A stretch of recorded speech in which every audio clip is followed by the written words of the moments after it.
Good morning, Legitimates, and welcome back to another sewing candy. Today I am just doing a quick demo of how I make my piping cord, and I'll show you the difference between my version and a store-bought version. So off we go. So this is the piping cord I use. I've taken it off the giant spool and rolled it into a ball because I personally find that easier. So this is size 1, but if you don't have this on hand, you can actually use macrame cord. So I found this one. You will need to cut your stuff wider because it is a wider piping. This will just make for a bigger piping. So if you don't have piping cord in your area, macrame cord is pretty much the same thing. They're both super flexible, cotton and twisted. So whatever you want to use is totally up to you. So I cut my pieces 1.5 inches wide because you want to have, basically you need 3 times the width of this, plus you need to be able to have your 1/2 inch seam allowance, or 3/8 or whatever your pattern's doing. I always just do 1/2 inch because most patterns are 1/2 inch. So I've cut these 1.5 inches by the width of the vinyl.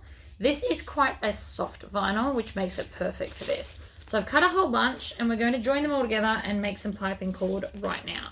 So I'm going to apply the method that you use when quilting. So we're going to have one going across and then one going vertical, and we're going to sew diagonally from corner to corner here. I am using red thread. It doesn't really matter about your thread, use whatever you want. The reason we do this kind of a seam is because it will make it easier when trying to stitch around. So I'm just going to chop off that. So you still want to have some there, it does make it easier. If you do have a matching thread color in and you want to, by no means do you have to, you can open up this seam and top stitch it down, but it will mean that you'll have stitching on this side. Because mine is glitter, I actually want it to be as least noticeable as possible. So I'm just going to leave that. Then I'm going to run this along again and do another one. So I've just cut 3 pieces and I've deliberately made extra for next time, and you can just keep it in your cupboard. So if you were to buy a bunch of this vinyl, you could literally cut the whole lot up, turn it into piping and keep it off to the side.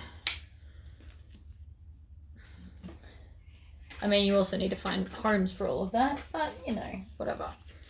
So that is pretty much all we need to do. I'm just going to finger press this open.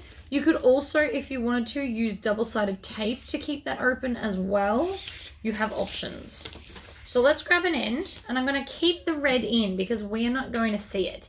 Now, this part is more open to interpretation.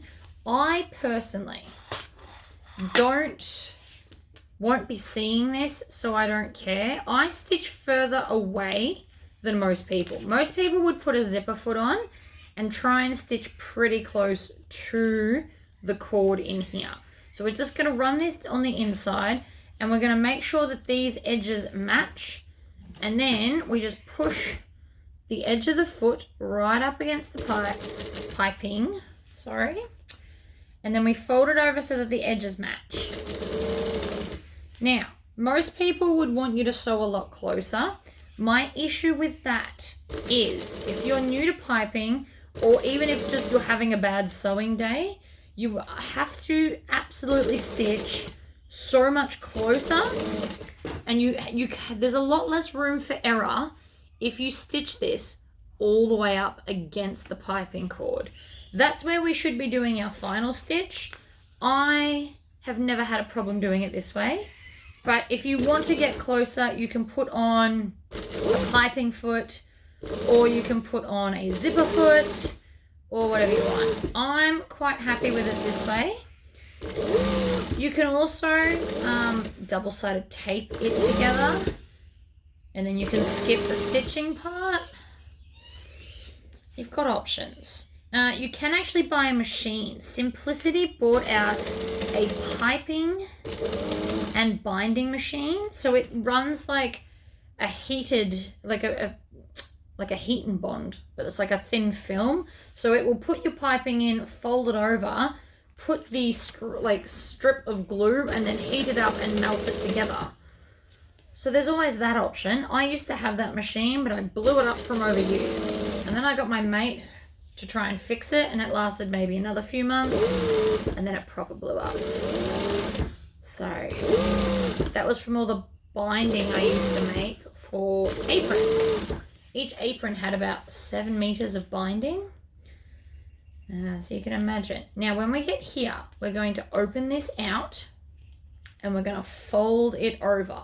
This is the main part I wanted to get to. So you still want this foot right up against your piping. You're just not stitching that close. And I'm going to get a little bit past here so that I can show you what this is going to look like. So we've just gone over the first piece. So I'm a third of the way through if you want to look at it like that. But what you'll find, hold on, I need a bit more so I can move it. I'm not going to make all of this on camera. You'll get the idea. You can also put your stitch length up too. You don't need a super close stitch length. If you have a look at bought stuff, they've got quite a long stitch length going. So I've just cranked mine all the way up to 4.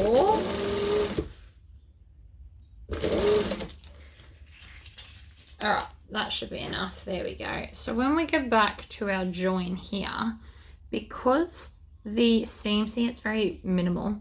The seam is on an angle. So that means if I put my finger here and I do this, on the other side, the seam's actually over here. So what that means is there's not just one super thick bit if I had have just sewed them together straight. Doing it on that angle has moved the bulk and spread it out over about 1 inch. So there's the first seam here, and then there's the other side of the seam there. So it's moved it, and so there's not just one super chunky bit, and that will help later when you need to stitch all the layers together, because bags have a lot of layers. That's probably enough, but you get the idea. So I just kind of do it in little chunks, hold it with this hand, pushes it over, and then this hand folds it over, and you just work it in sections. So that's the big secret to piping. And that, even though that doesn't look as tight as pre-bought stuff, so I've got some here. This I bought already made. Now you can see they've still got the same amount there. They've got a long stitch length, but we are right up against the piping, which means I'm going to have to be sewing extra carefully. Otherwise you'll see this stitching when you sew it into a bag. So I'm going to have to get really, really close to it. This one just gives you a little bit more wiggle room for stuff like that. And that's why I make it like this. But that is how to make your own piping out of anything, really. You can use any fabric you like. And you can use any thickness of piping cord you like. You've just got to do the maths. So the size 1 is 1.5. And then as you get a thicker cord, you might have to go up and up and up. But basically what you want to happen is when you fold it over, right, from the edge of the piping cord to here, you want your seam allowance.